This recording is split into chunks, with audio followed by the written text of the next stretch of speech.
A 16-year-old Texas girl died of fentanyl poisoning after taking just one pill laced with the opioid. Her parents and the teen's school district announced Wednesday, the latest in a wave of teen overdoses in the state, sparking lawmakers to call for schools to increase education surrounding the drug. Sienna Vaughn, a junior at Plano High School in Plano, Texas, took a pill February 19 that she got from a friend that she thought was Percocet, a prescription painkiller she believed could help her relax. The girl's family wrote on a memorial website for her. But when Stephanie Vaughn, her mother, went to go check on Sienna and her friend, she found her daughter pale and the friend gurgling on the bed. She told KDFW.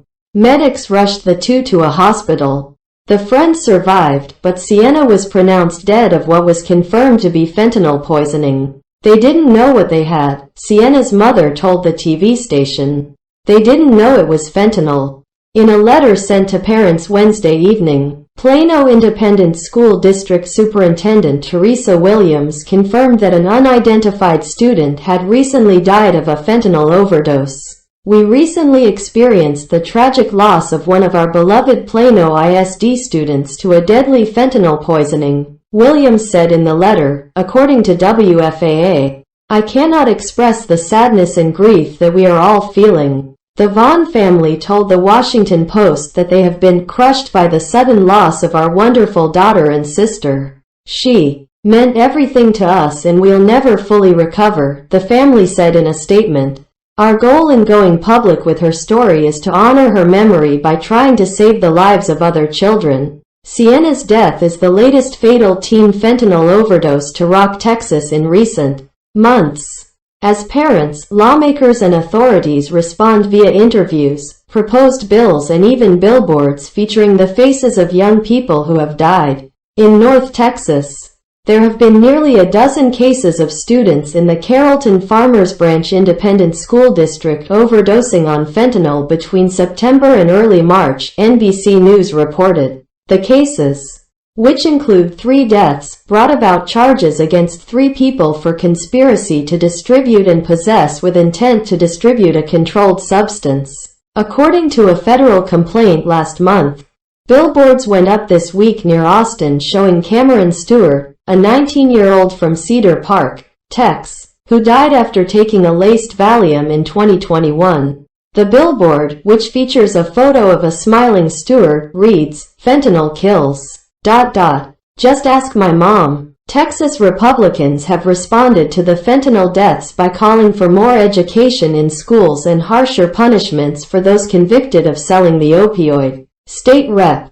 Terry Wilson, R., proposed a bill this month that calls for school districts to give at least 10 hours of instruction related to fentanyl prevention and drug poisoning awareness for students in grades 6 through 12. The bill is called Tucker's Law for Tucker Rowe, a 19-year-old from Leander, Tex, who, like Vaughn, died after he bought and took what he thought was a Percocet in 2021. The Texas Senate unanimously passed a bill Wednesday that would allow prosecutors to charge fentanyl distributors with murder. The bill, sponsored by State Senator Joan Huffman, R., which would classify fentanyl overdoses as poisonings, has found support from Texas Governor Greg Abbott, R., and is expected to be signed into law. The state GOP's approach of increasing criminal penalties has been criticized by experts, who accused the lawmakers of not doing enough to help with addiction. What's unfolding in Texas reflects the nationwide uptick in fentanyl overdoses among young people.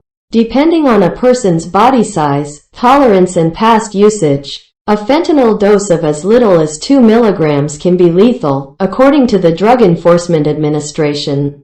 A December report from the Centers for Disease Control and Prevention found that the median monthly overdose deaths related to fentanyl for people ages 10 to 19 increased by 182% from July to December 2019 compared with the same period in 2021. Between July 2019 and December 2021, more than 2,200 teens fatally overdosed in the United States, according to the report, and fentanyl was involved in 84% of those deaths. Sienna's family said their daughter was involved in cheerleading and Girl Scouts, and she loved thrift shopping, going to concerts and playing with the family's cats. She was just living her 16-year-old life, mother Stephanie Vaughn said to KDFW. On February 19, Sienna was eating snacks and goofing off with her friend on what appeared to be a regular Sunday. Her mom told local media. But the mother realized something was wrong when her daughter didn't respond after she knocked on the door. Vaughn opened the door and understood there was danger, she said. Her friend was making this weird gurgling noise and I saw Sienna and she was just so pale, the mother recalled to the station, saying she started performing CPR. I immediately said, "Call 911, call 911. The family wrote on their memorial page that even though they found her only about an hour after she had taken the fentanyl, it was too late. Taking a prescription pill that someone gave her was a mistake, but this should not have been a fatal error," they wrote. With fentanyl-laced fake prescription pills in circulation, people are not getting a second chance. In the Wednesday letter to Plano ISD parents, Williams urged families to talk to their kids about the threats of drug use, specifically fentanyl. It is crucial that students and those of us who care for them understand the risks involved and the devastating consequences that can come from experimenting with this and other drugs, which come in various forms, from pills to vape solutions, Williams wrote. Since Sienna's death, her family has raised more than $31,000 on GoFundMe to help raise awareness around getting the overdose reversal drug Narcan into schools and work with organizations focused on the fentanyl crisis. The Vaughn family stressed to the Post that Sienna's story, along with so many of the other examples of young people dying of fentanyl overdoses, is important to share, no matter how painful it is for them. No family should go through this pain and no child should lose their future due to the trap that is fake prescription pills laced with fentanyl, the family said. Please talk to your kids and spread the word about this poison.